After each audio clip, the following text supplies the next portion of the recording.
Hey, what's going on? It's Dr. Mike T. Nelson here. I'm back with the Neuroscience Research Review Update 2021. Today, we're talking about the use of medical cannabis to treat traumatic brain injury. Some of you may be familiar with medical cannabis, some of you may not.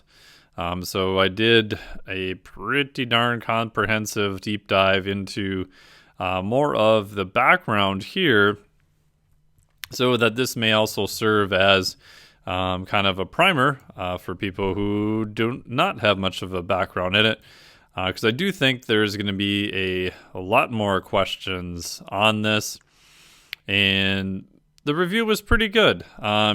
Again, as I've mentioned in the past with reviews, they're usually very limited on how much they can go into background information. So I've kind of expanded that out quite a bit on my own here. But use of medical cannabis to treat traumatic brain injury. So we're going to define the study and its characteristics, identify the big question, identify some specific questions. What exactly are the authors trying to get answered? What was the approach used? What were the studies? Like, how was the data analyzed and interpreted? What did the authors conclude from the results? And are the results convincing? So for this one, it was a review. They were trying to focus mostly on the human data, which again, I think is most useful. Now, again, you could say the downside is that there just isn't as much human data, but I did like this was, again, a good one-stop shop for data on medical cannabis and a TBI. They do mention some animal work when it was appropriate too, so overall I thought they did a good job with that. So the big question here is medical cannabis and its effect on traumatic brain injury, TBI. What does the human data say about the use of cannabis, specifically here for TBI? So what's nice is we've got a relatively narrow question that we are seeking to answer. Patient demographics, pretty limited handful of studies here. Now again, this is a review. We do have more randomized controlled trial stuff coming up. But this is your nice consort randomization here. We're going to assess for eligibility, randomize, blah, blah, blah, go through all that. Unfortunately, since this is a review, they're just going to look at a handful of studies. We're going to pull whatever patient demographics were used in those studies. What you find is that this is a pretty darn wide range. And the other downside, too, is with this topic, it's a little hard to do prospective randomized controlled trials. Again, as we mentioned, not really going to give a bunch of people TBIs and under different conditions, but there may be some ways to get around it, and we'll talk about some of that data here. There is also retrospective data that's been included. The downside is this is more subject to bias because you have all your data already collected, and hopefully when you set up these studies, you're going to pick your question, your hypothesis first, and then you're going to pull your retrospective data and look at it. But in reality, as much as I would say that should happen, it probably doesn't. Many times, people will pull retrospective data and just kind of torture it with stats until it gives up something and spits something out. Anytime you do retrospective data, it is going to be, of course, more subject to bias. This doesn't mean that it's necessarily bad.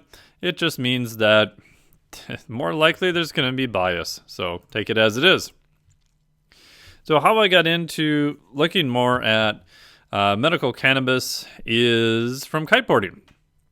So as you probably know, and I won't bore you to tears with this, kiteboarding is super fun. And you attach yourself via 100-foot line, a razor sharp line, and these are your kite up here, which is anywhere. My small one's 8 meter, my large one is 17 meters. All right, so multiply that by 3. The small one's about 24 feet across for the small one. The bigger one's getting close to 50 feet across. Unfortunately, this isn't me yet, although I've done this but never landed it on purpose. but it's super fun. But as I started doing it, I'm like, oh, what happens if I send the kite up in the air and I don't bring it right back down to the place that it should, and I'm up in the air and fall out of the sky and get dropped like a sack of potatoes?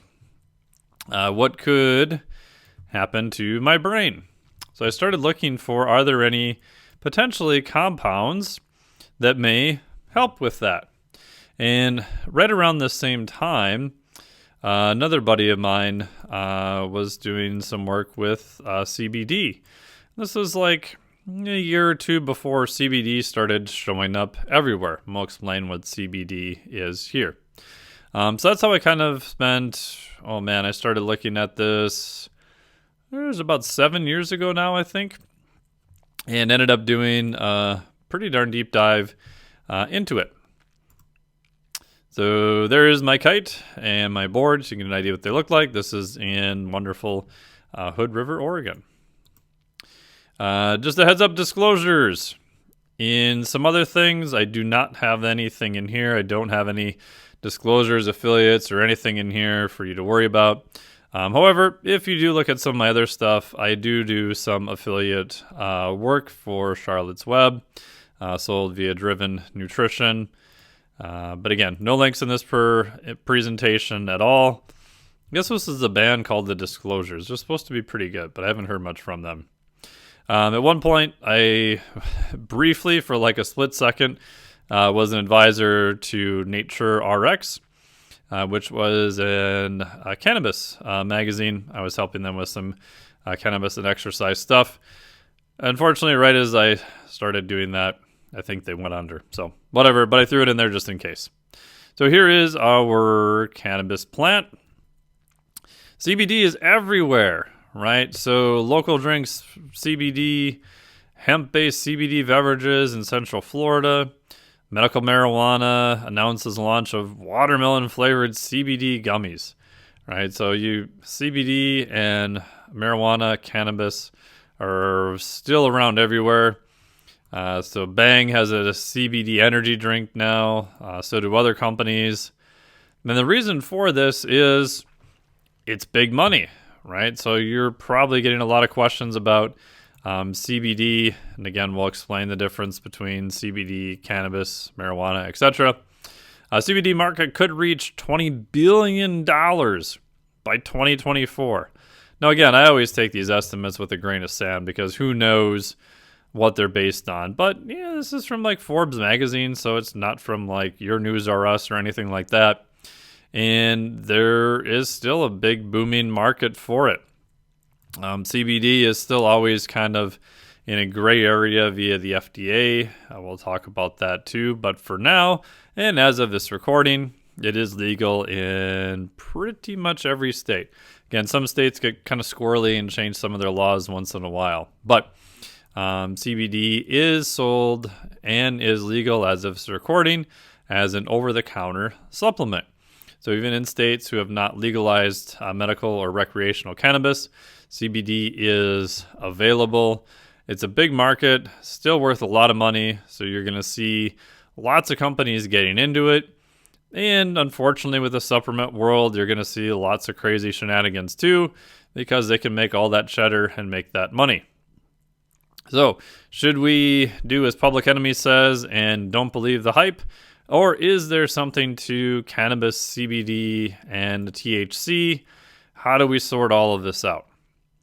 Last thing here in terms of market, according to a recent report by Brightfield Group, the U.S. market for foods and beverages containing hemp-derived CBD could be worth up to $2.5 billion by 2023.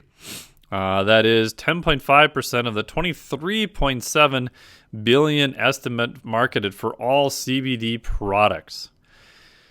To me, that's pretty crazy. If you would have said, hey, will CBD be that popular? I would have been like, no, I don't think so. But lots of money to potentially be made. Now, again, it goes without saying in terms of ethics for this, we're only talking about research and experience, not ethics or legality. I am a PhD, not an MD, so this is not prescriptive in any form or fashion. As of this recording, THC marijuana is still federally illegal. So some states have legalized recreational and medical marijuana. Some states, as this recording, such as Oregon, have decriminalized other compounds also. But as of this recording, THC, marijuana, cannabis is still federally illegal. So talk to your doc if you are using it for medical reasons. The whole point of this is to educate you on the background, some of the differences, because it is very hard to figure out any of the research if you don't have a background in what's going on. I can guarantee that you'll probably get a lot more questions on this this year, next year, and going into the future. So language, I will speak English, only a little bit of geek, but we will drill down into some of the receptors of how different compounds in cannabis interact. If I were to sum up, what is the research right now in relation to neurology, TBI, the use of cannabis? It's pretty much like this crazy pool that supposedly doesn't exist anymore, but supposedly was a thing outside of Los Angeles by a couple hour car trip. The rumor was that you could go get this key from a secret location, and it would have the GPS on it.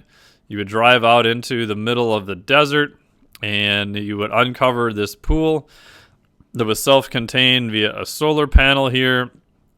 You could take your selfie and post it on Instagram or whatever those kids do nowadays, and go for a short swim, and then go back and give it to the next person, I guess. But doesn't exist anymore.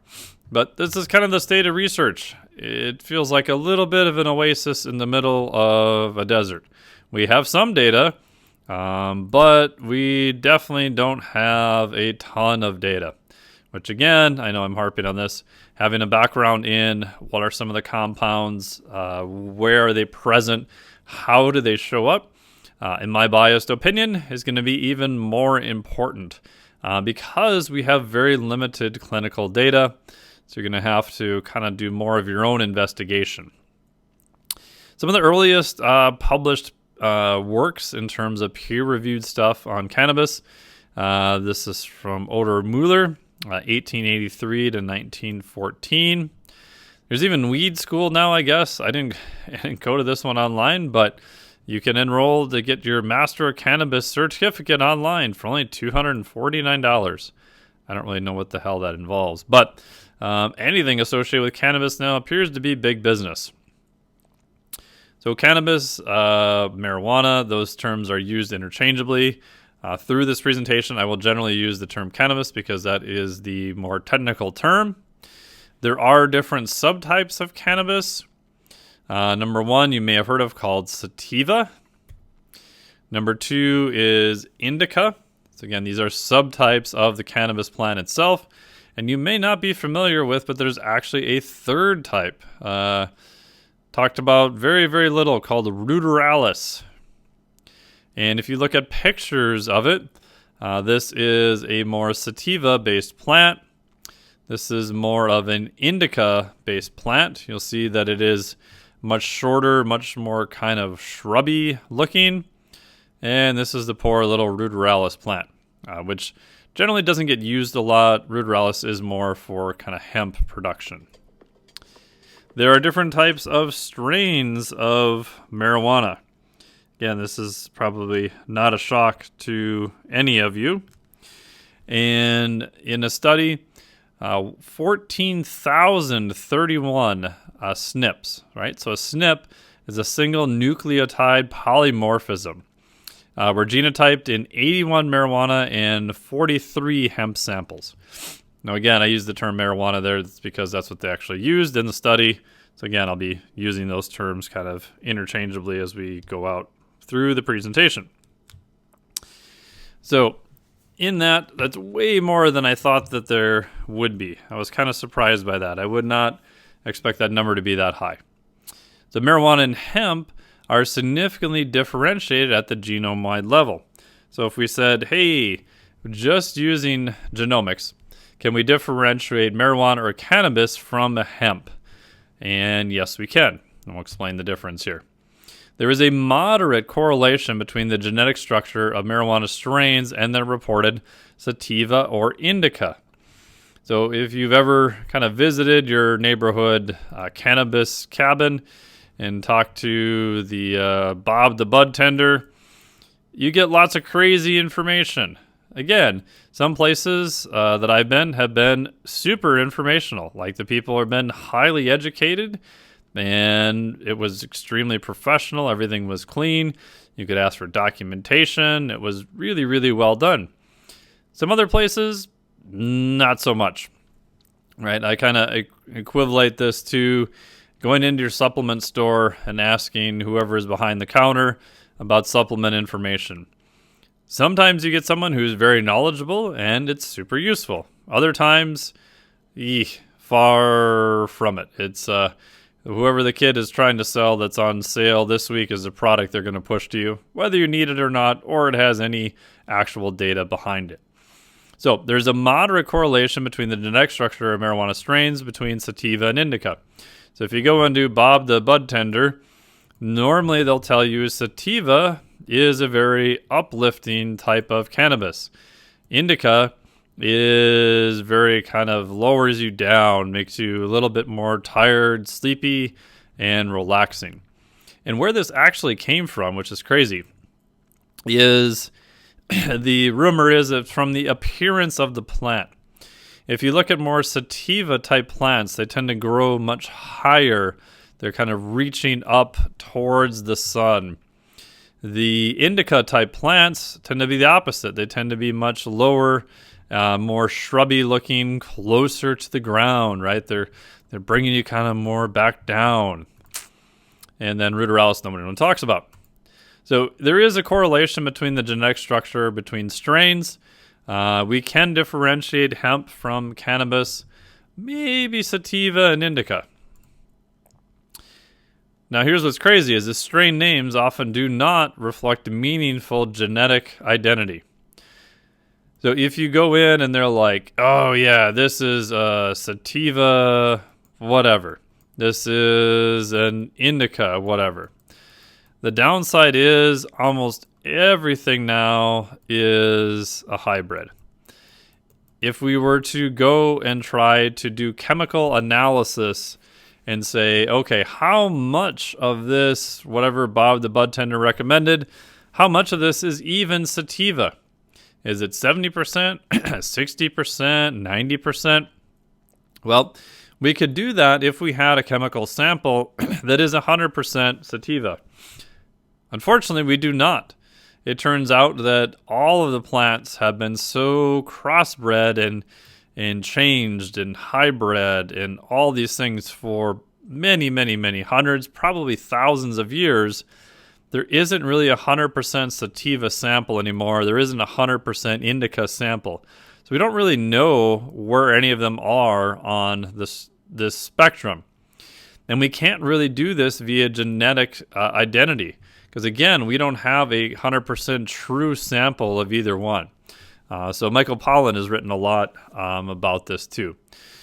The big takeaway here is that while sativa type strains may have a certain effect, indica type strains may have some other effect, it's probably not from them being sativa or indica, right? It turns out that these are associated with other compounds or what are called chemovars, and that those may be more responsible for the effect. So just saying something is sativa or something is indica, pretty much from a scientific standpoint, is almost meaningless. What about the case for the entourage effect? This is meaning that you want to consume all of the other compounds that are in cannabis. And is this a real thing? It turns out it probably is, right? So cannabis, just like other compounds, if you look at wine or coffee or even cacao, chocolate, they have all these different polyphenols, these other compounds in them.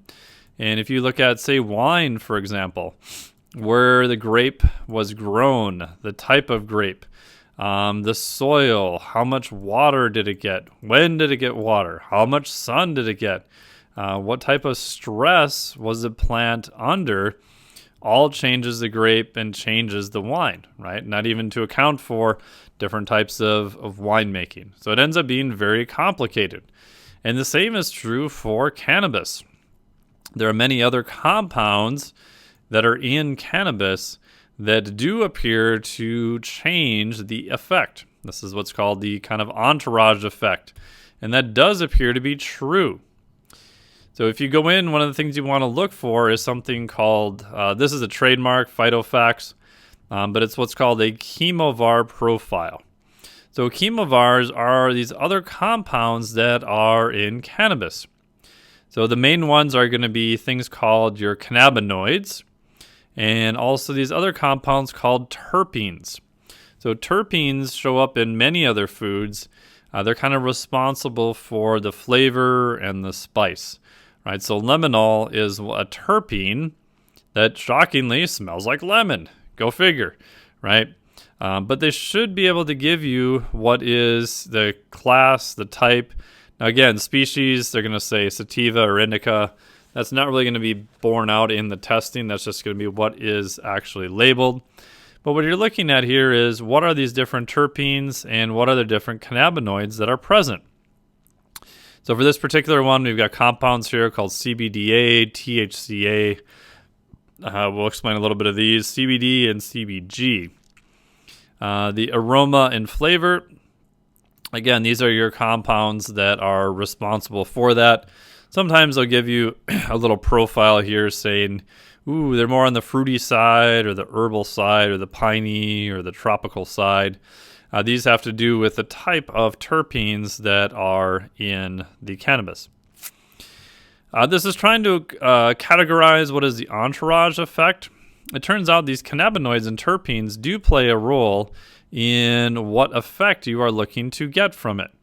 Now again, you can imagine why this makes research very difficult. Not only do we have to worry about the cannabinoids, now we got to worry about all these other terpene compounds, because it does appear that they do change the result of it. So for this one, they're saying that this is a little bit more comforting, maybe more calm, not much for focus or energy. Again, these are a little bit controversial. Sometimes if you look at cross-testing between different companies, they may get slightly different compounds or different readouts from it. It's far from a highly standardized process. But at least it's something to start with of an actual chemical analysis instead of going off of whatever the person working the counter thinks that is going on with your particular compounds. There are different types of cannabinoids. Now, these are potentially the main ones, which are called phytocannabinoids. These are sort of the endogenous ones that are found in the cannabis itself. So phytocannabinoids are cannabinoids that are found in the leaves, flowers, stems, and seeds collected from the cannabis sativa plant. Now again, this could be from cannabis indica, same idea, but from the cannabis plant itself. We also have endogenous. These are cannabinoids that are made by your body. So you are walking around now carrying cannabinoids, so don't tell the police. Examples include, this is commonly called AE, I'm going to slaughter that name, or 2AG. These are the two most common. This is commonly referred to just as anandamide, which is Sanskrit for bliss molecule. So we have phytocannabinoids, those that are found in the plant in various parts, and then endogenous, so cannabinoids that your body is actually manufacturing itself. It turns out that these are responsible for the runner's high.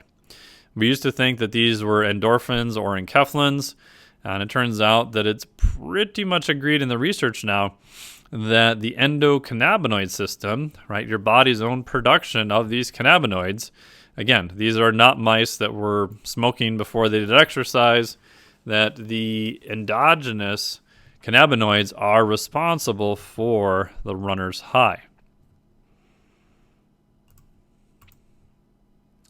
We also have purified compounds. These are compounds isolated from plant sources.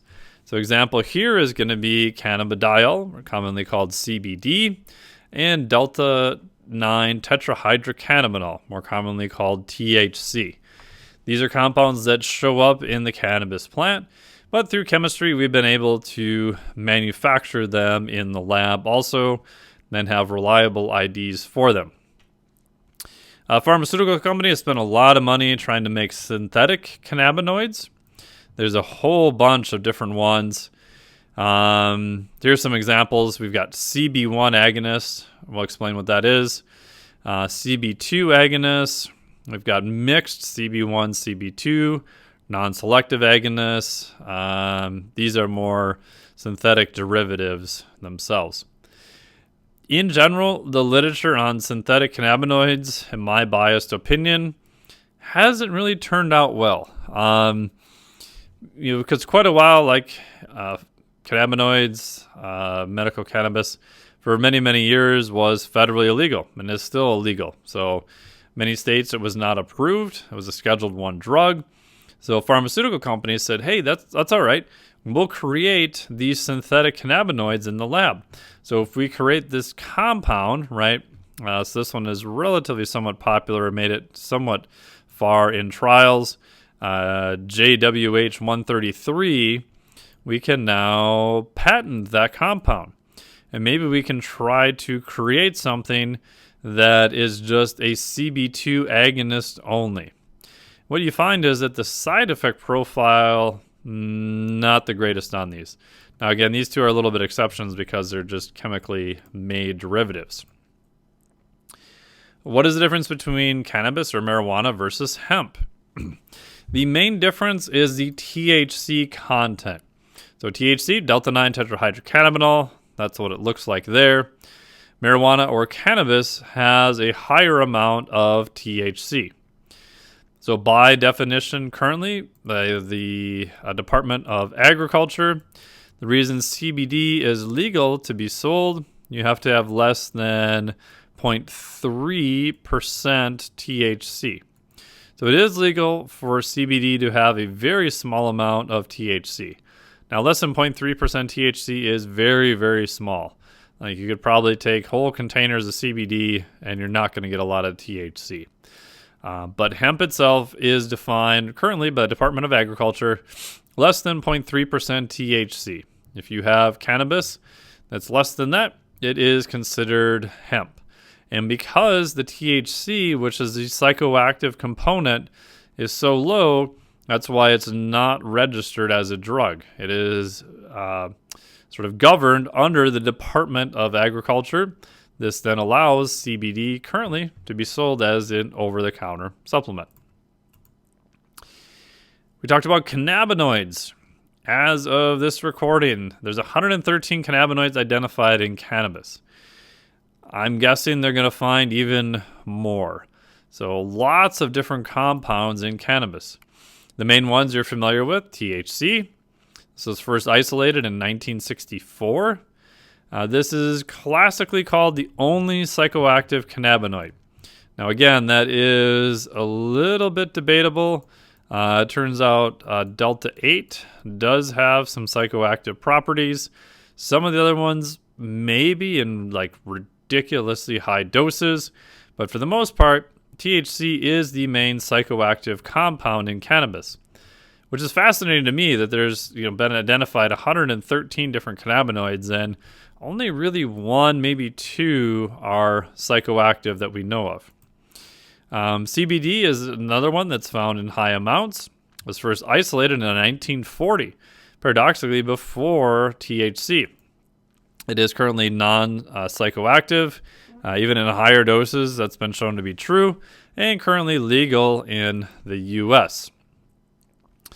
Now, these compounds interact with something called CB1 and CB2 receptors. The simple story that you've probably been told is that because of the interaction of cannabinoid 1 and 2 receptors, CBD has more body effects, THC has more brain effects. And that's kind of true, but only because CBD is not psychoactive. I would say that is a oversimplification that is not true, right? So the thought is that THC only acts with the cannabinoid receptors in the brain.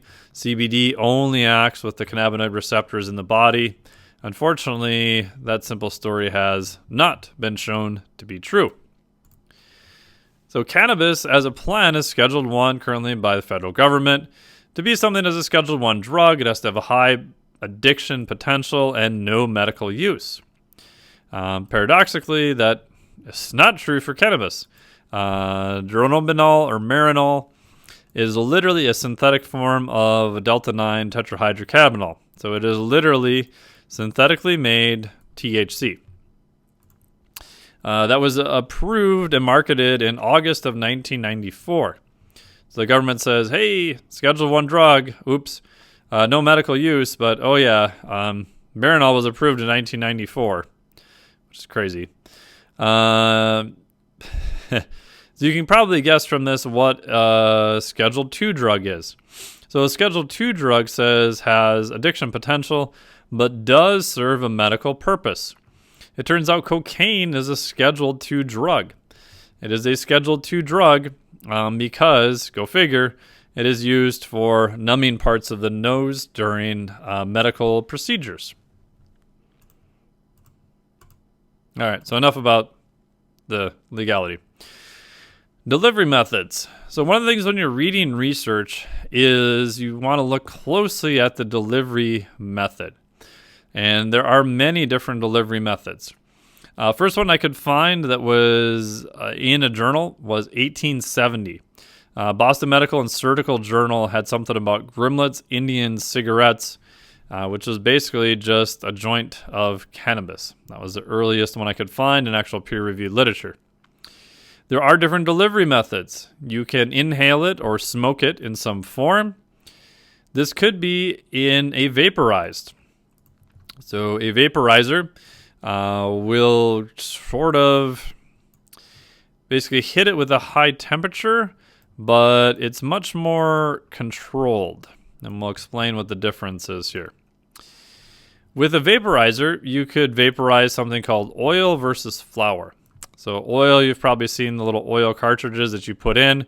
The oil tends to be just highly concentrated THC. Now some companies for a while are putting in other terpenes and trying to get them as close to what the quote-unquote natural components are.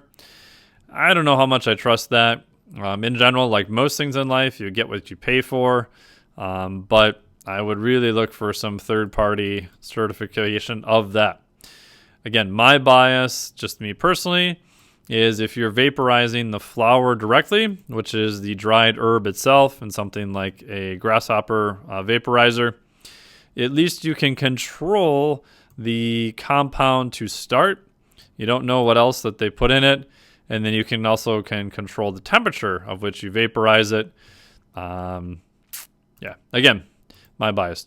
Old school, again, just roll your own joints. 1870 is the first reference on that. Edibles. If you get bored at a party and people are talking about cannabis and they have done edibles, ask them what their first experience with an edible was. I would say a good 80% chance you'll get at least an interesting story. Edibles, for all practical purposes, might as well be a completely different drug. So edibles in the form of THC consumed and are broken down in the digestive tract.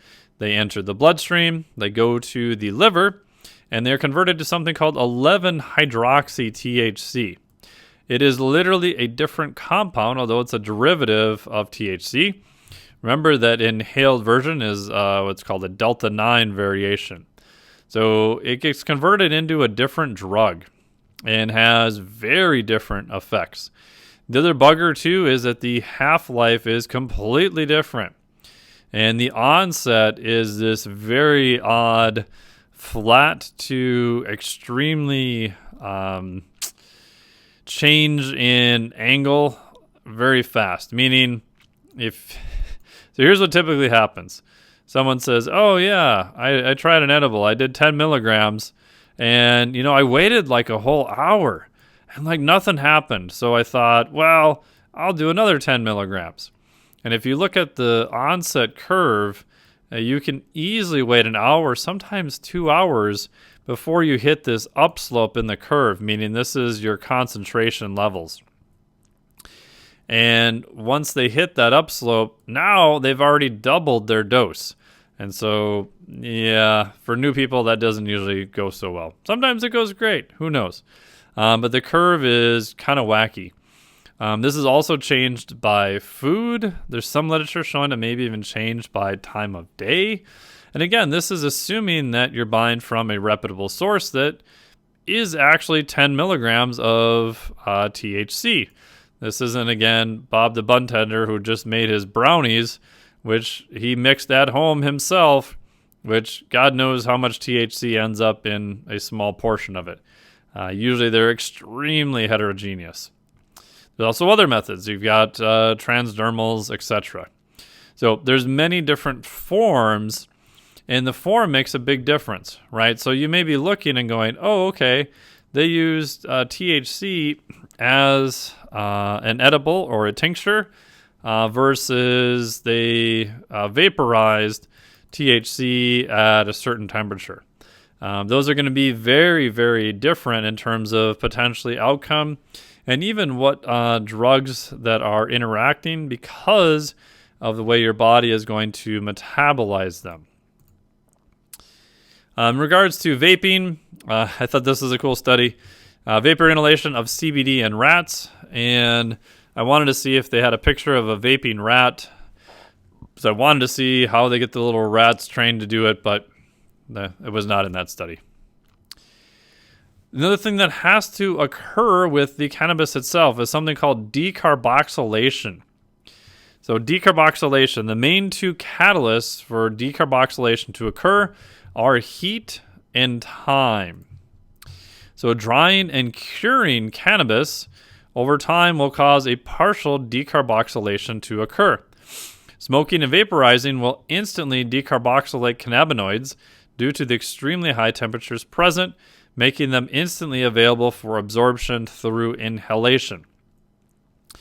It turns out that some of the compounds, if they are not decarboxylated, don't really do anything at all, which is kind of crazy, right? So if you see people who want to make we'll say like a cannabis salad. So we're going to go pick some cannabis that has a high amount of THC and we're just going to eat it straight, not do anything else. Not much is really going to happen to you, right? Because it has not gone through a process of decarboxylation. Decarboxylation is an important step for the efficient production of the major active components in cannabis. For example, delta-9 tetrahydrocannabinol, right? That's our THC, cannabidiol, CBD, other cannabinoids such as CBG. These cannabinoids do not occur in significant concentrations in cannabis, but can be formed by decarboxylation of their corresponding acids, the predominant cannabinoids in the plant. So what the plant actually has is something called THCA. So THCA is THC with another acid group on it. Now, if you consume THCA directly, it doesn't really do a whole lot. So the process of decarboxylation is going to strip that acid portion off, and you are left with the active component then of THC, which we know does have, in this case, psychoactive properties. So decarb or decarboxylation, this is the same for CBD. So in the plant itself is actually CBDA, and then we also have THCAA. This is changed to an active by decarboxylation. Right. So again, if you smoke something or vaporize it, heat is the main decarboxylation that is used. If you get into manufacturing, there are other ways to do this also. It's a function of time, temperature, and atmospheric pressure. If you look at the extraction of CBDA from hemp, they will use different methods here of different time, temperature, and atmospheric pressure.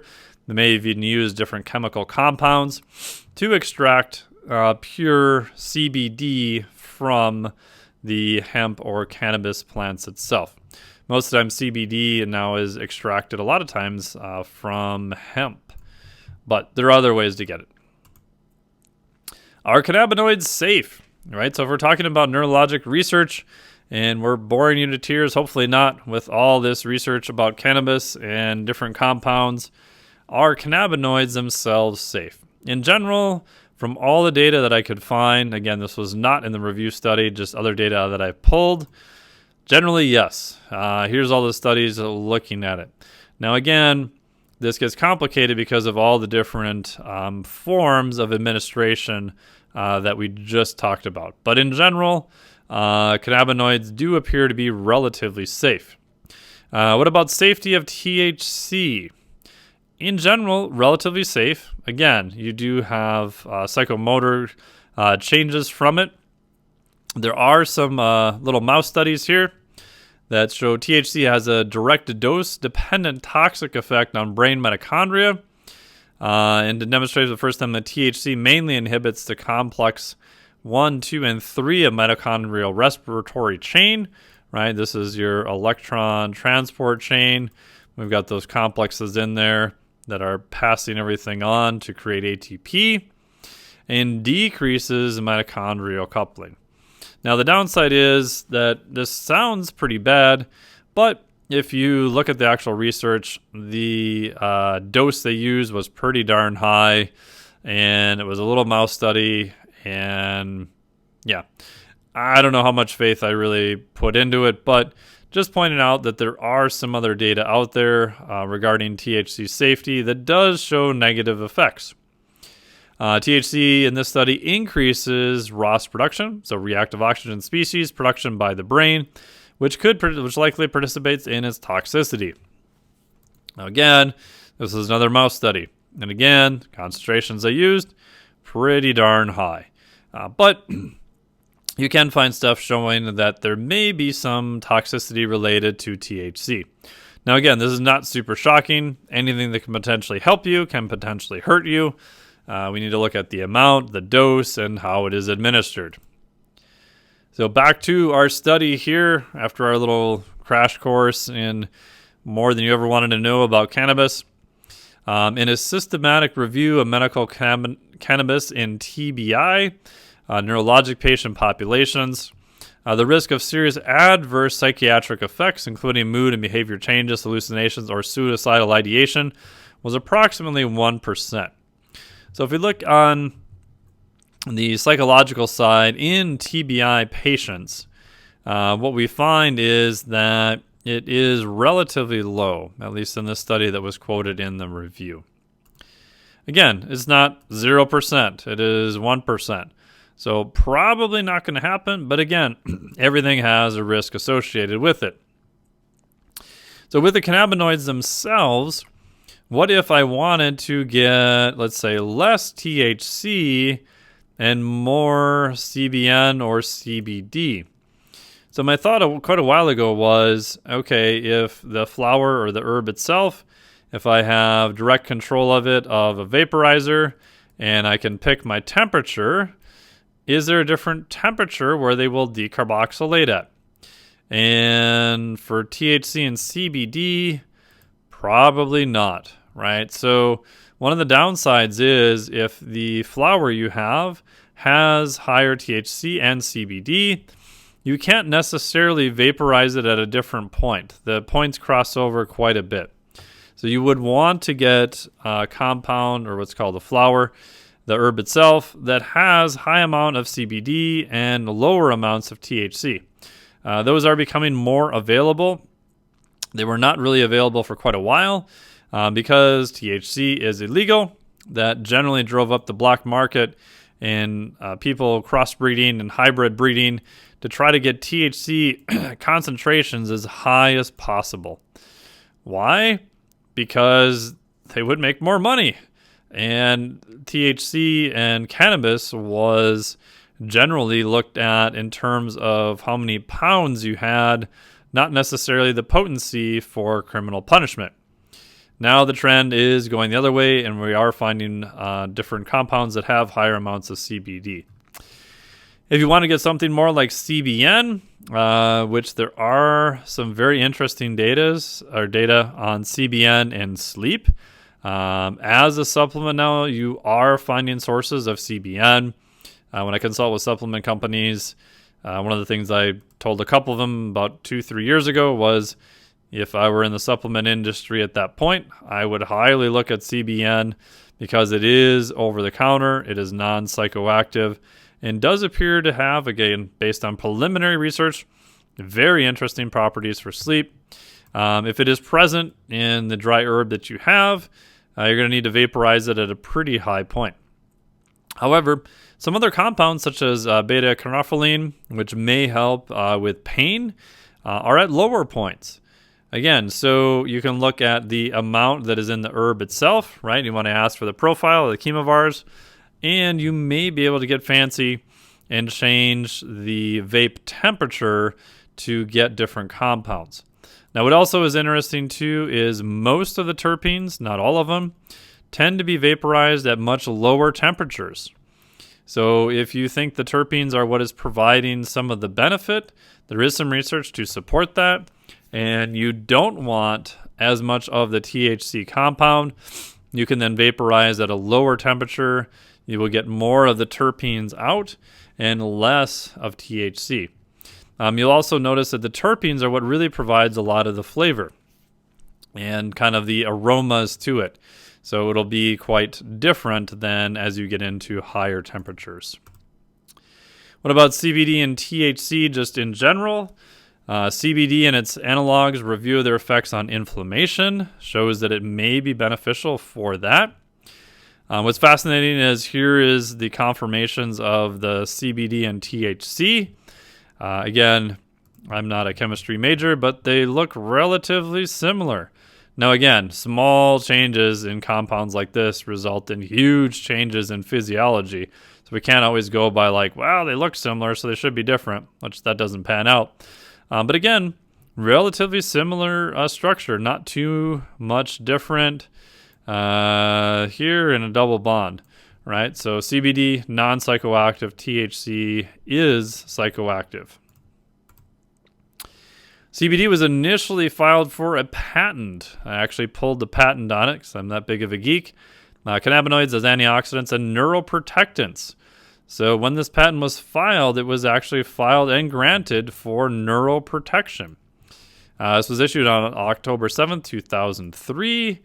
As last I could tell, it did expire in 2019, which makes kind of the hemp and farm bill, right? So the Department of Ag, more legal to produce CBD products. And I think that's why we saw kind of an upswing in CBD is because the patent was expired. Now, it appears that no one really enforced that patent from before, but yeah. Oopsie. So CBD in terms of neurologic function is approved as a drug. The drug is called, from GW Pharmaceuticals, called Epidiolex. Epidiolex is proprietary oil solution. It's actually almost pure CBD of pure plant-derived cannabidiol, or CBD, concentrating on severe orphan, early onset, treatment-resistant epilepsy syndromes, including Dravet syndromes and other ones. And what we find is that CBD was very effective for a lot of different cases of epilepsy. And this has been shown through a fair amount of studies right now, even in especially kids who were resistant to other pharmaceuticals. Now, again, it's not 100%, but the efficacy is pretty darn remarkable. And again, the safety profile is way better than a lot of the other drugs that have been used. So it is a pharmaceutical under the name Epidiolex.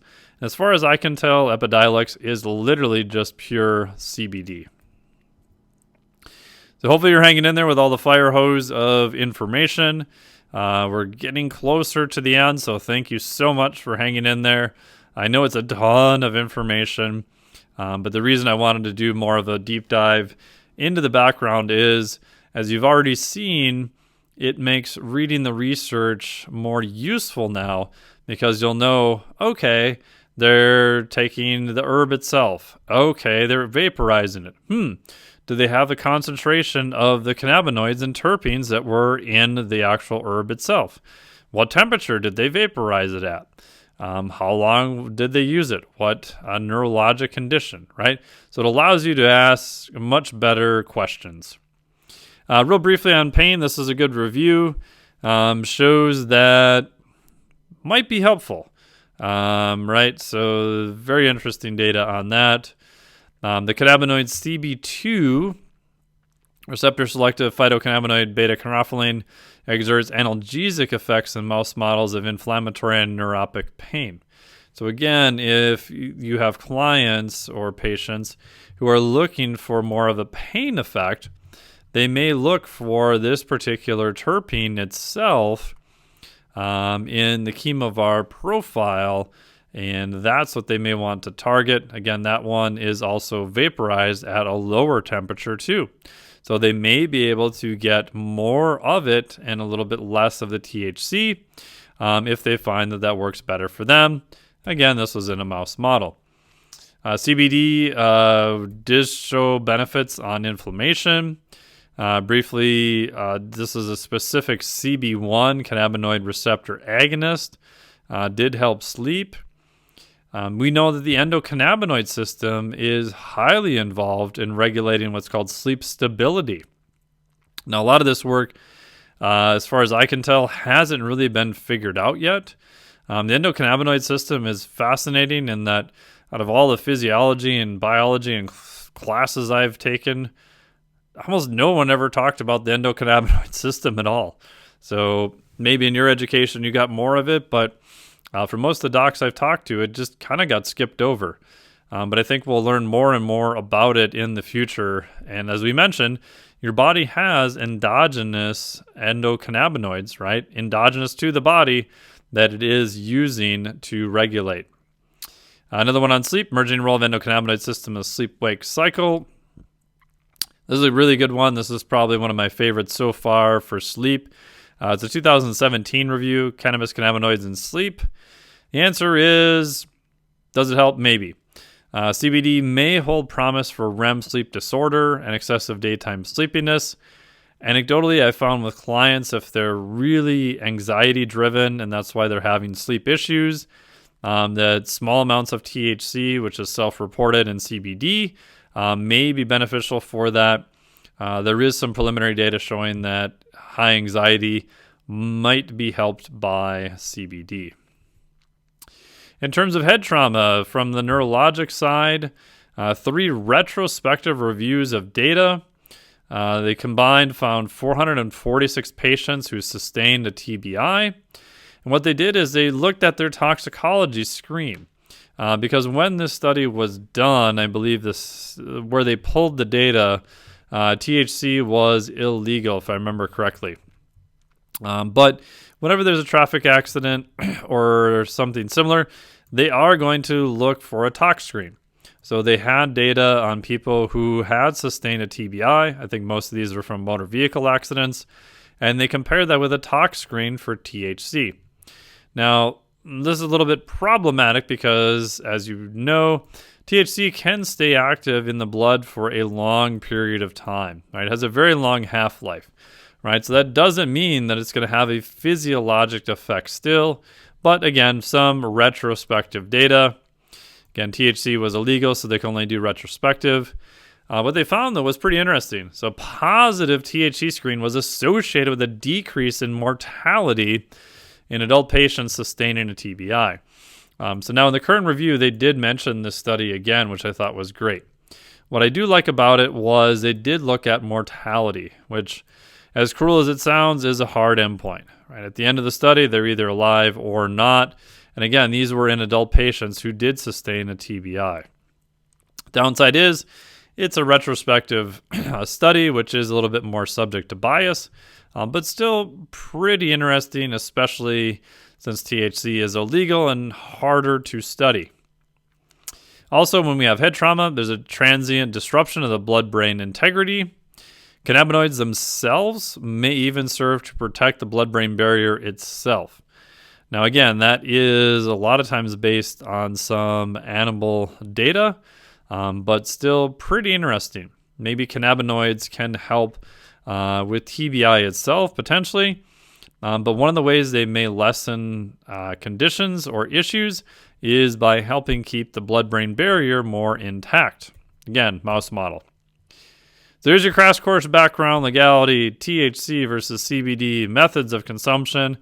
As you can already figure out, like the amount of variables are crazy. Now we add in all the variables from a TBI. What type of TBI was it? What population? What area of the brain has an issue? Because as you know, not all TBIs are the same. Now we add in the fact that cannabis is a Scheduled I drug, at least in the U.S., which is why there's a lot of great research outside of the U.S. Like Israel has done a lot of amazing research on cannabis. So we have to weigh the risk-reward because, as you can tell from all the variables, we're not going to have a ton of human randomized control trials in TBI that we can hang our hat on and be like, yep, this is definitely the way to go. Last thing really quick on exercise performance. 15 published studies, effective THC in association with exercise. So far, none of them have showed any improvement in aerobic performance. I know some people will dispute that, but we haven't seen it in the data. Exercise-induced asthma was shown to be inhibited, so it might be useful if you have clients with that or patients. What I thought was hilarious, too, some subjects could not complete an exercise protocol because of adverse reactions caused by cannabis. So again, if you get the dose or the method wrong, you may not even get to do the exercise itself. So hopefully we don't have too many questions at this point, but we're going to motor on through the end of the study here. So the background, we talked about the endocannabinoid system. It plays a critical role in support and protection of the central nervous system. We do know there is increased endocannabinoid brain levels in response to injury. Therefore, the endocannabinoid system is a target potentially for intervention. So again, from the physiology side, do we have a nice logical story, which again doesn't mean that it's true, but it's a good starting point to try to reason our way through. And there is support for changes to the cannabinoid system. As we mentioned, as a super brief review, cannabinoids do include, we have plant-derived cannabinoids. We have synthetically produced cannabinoids, which, again, my biased position, have not really shown to be all that productive so far, but that may change. Endogenous cannabinoids, such as anandamide and 2-AG, that your body produces, right, those two guys. Cannabinoids act on a G-coupled protein. We mentioned we've got type 1, which is our CB1, and type 2, which is CB2. Now, to make it more confusing, cannabinoids interact not only with these two receptors. CB1 is primarily brain, CB2 is primarily through the rest of the peripheral body, but our TRPV1, sometimes called vanilloid receptor 1 or capsaicin. Then we also have our G protein coupled 55 receptor. So it makes it confusing. CB1 primarily located in the central nervous system in pretty high concentrations, and particularly in the medial temporal lobes, striatum, and cingulate cortex area. CB2 receptors are localized to peripheral and even the immune system, which is kind of cool. This may explain cannabinoids' potential impact on pain and inflammatory responses. Now, again, what we said about THC and CBD, they interact with these receptors slightly different. A lot of stuff you'll read says THC only interacts with CB1 receptors. That is not true. CBD only interacts with CB2 receptors. That also is not true. So THC and CBD, most common occurring phytocannabinoids. So THC partially agonizes or stimulates CB1 and the CB2 receptor. This has many different effects: anti-nociceptive, anti-mimetic, anti-anxiolytic, and cognitive blunting effects. CBD antagonizes the action of CB1 and CB2 receptor agonists. Oh crap, this is getting more confusing. What happened to my cool, simple story that only one affects each one? Not true. Has a lower affinity for CB1 and CB2. CBD can also increase anandamide levels. Facilitates neurotransmission mediated by the serotonin receptor 5-HT1A. So that one, if I remember correctly, is modified via postsynaptic changes. The 5-HT2A receptor is the one that is primarily modified by entheogens, such as psilocybin.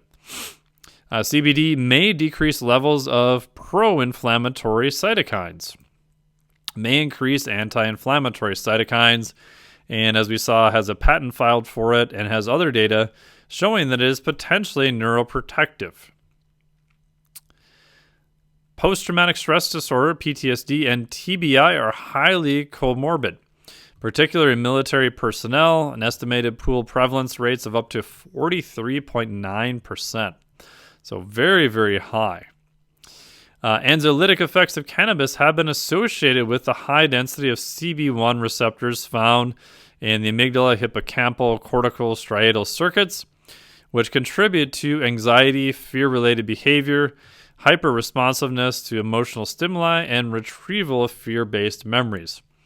So there's some very interesting data if you go down the rabbit hole of PTSD, looking at amounts of REM sleep after, and then also potentially the effects of cannabis on it.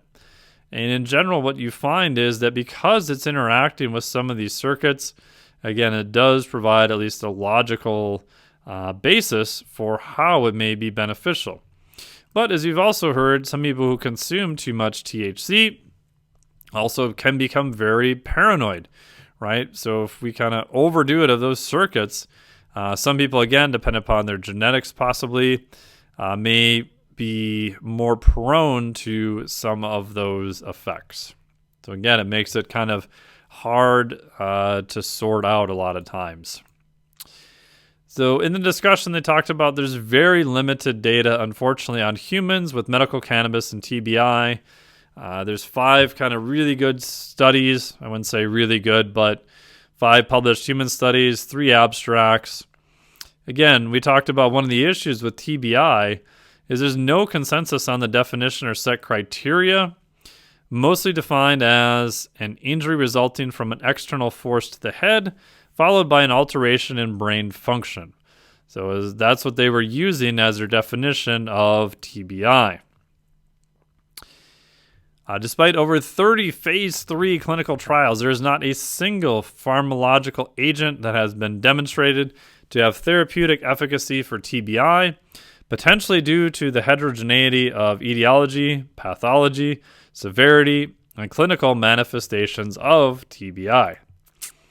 So my biased opinion, tough nut to crack with drugs only, or even supplements or anything else. So as you guys are probably already sold on, some type of adjunctive therapy is going to be most useful, I believe. Again, shameless self-promotion. I did another course for the Carrick Institute that you can find about all of the research and pathways on the use of a ketogenic diet, potentially as something to use with TBI or traumatic brain injury. So I think some type of adjunctive therapy is going to be best. So discussion of the results. How does this compare to previous knowledge? Overall, I thought it was a nice review of the data. The strengths of it wasn't really biased pro or con. A lot of the work I found in cannabis research, it can be quite biased.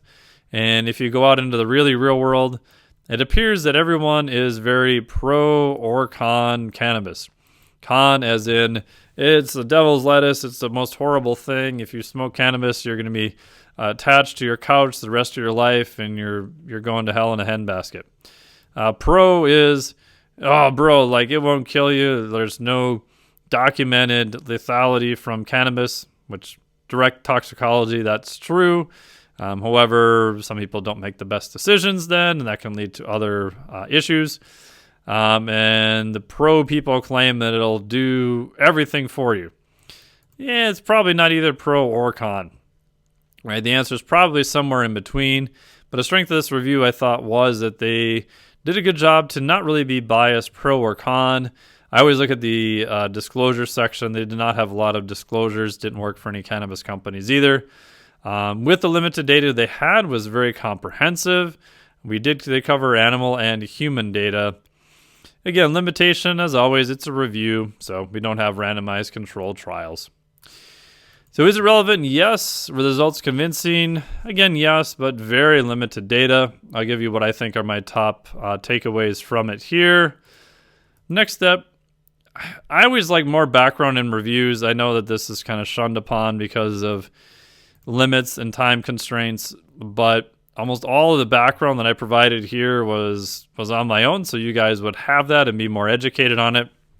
It wasn't really provided in this review, but I get it. It's not a review of the mechanisms of cannabis. It's a review of what are the human studies related to TBI. So I get it.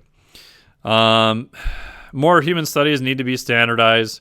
Again, this is always a criticism of TBI research in general, which is a very tough nut to crack. But Scheduled 1 drug, and for the longest time, the only place you could really get cannabis was from this little farm that was federally controlled in Mississippi. And from some of the researchers I talked to, they said the quality was just really horrible. I believe that has changed as far as I can tell, so you can get it from other locations now, which is great. So again, more human studies and have them be much more standardized. Again, difficult task, but I think will be well worth it. So all of this, we're almost over an hour in. Thank you for your time and patience. What are the big takeaways here? Medical cannabis may represent a viable treatment for TBI. However, research on humans is very much in its infancy. There's very few studies on humans. The results, which again, I didn't even really go through one by one because they are incredibly mixed. They show that it might be beneficial, but they're in different populations, different studies, different groups, different amounts. So it's very hard to draw almost any conclusion from the super limited data that we have. Future research with TBI in conjunction with neuroimaging, cognition, psychiatric, and physical symptoms is needed. Again, all of these are still needed and should be addressed, but they really haven't been so far. So again, you're kind of left with this risk-reward profile. Of course, we would love to make all of our decisions based on human randomized controlled trials and be most up-to-date on what the research says. Unfortunately, in this case, we're left with a story that makes sense. Everything from the physiology shows that these drugs should be beneficial. But again, what ratios? What ratios of THC to CBD? Is it an oral? Is it something that is vaped? How is it consumed? What is the amount? Do you need different types of terpenes? Right? And that's what makes it really difficult to kind of sort out. The good part is that, as we showed, profile-wise, cannabinoids generally are shown to be safe. So the risk, while of course there's still risks there, are not, in my biased opinion, super high. Reward profile, don't really know much, right? The good part is if you're doing an N of 1 with patients and they do have symptoms, you can go old school and just see what is the report of their symptoms. Are they getting better? Are they not? And hopefully, now that you have this background, you can kind of try to guide them in a little bit better direction. You'll be a little bit more versed to read some of the literature and have a better idea and a jumping point off of where to look. But hopefully in the future, we'll have more studies. Hopefully this will not continue to be a Scheduled 1 drug, which I think is insanity. And the hardest part with that is it just makes research very difficult to do. Right? Doing this kind of research is already difficult with human subjects and TBI. Now you want to add in, okay, you're dealing with a Federal 1 scheduled drug. It just makes a lot of obstacles, and therefore we have less data. So hopefully all of that will change in the future at some point, but in the meantime, you're kind of left with looking at the risk versus reward profile and using your clinical judgment as to what is going to be best. I included a whole bunch of other references here. You can pour through them at your own convenience if you like. Yeah. So thank you so much for listening. I really greatly appreciate it. And that concludes our review with an extensive background on the use of medical cannabis to treat traumatic brain injury. Thank you so much.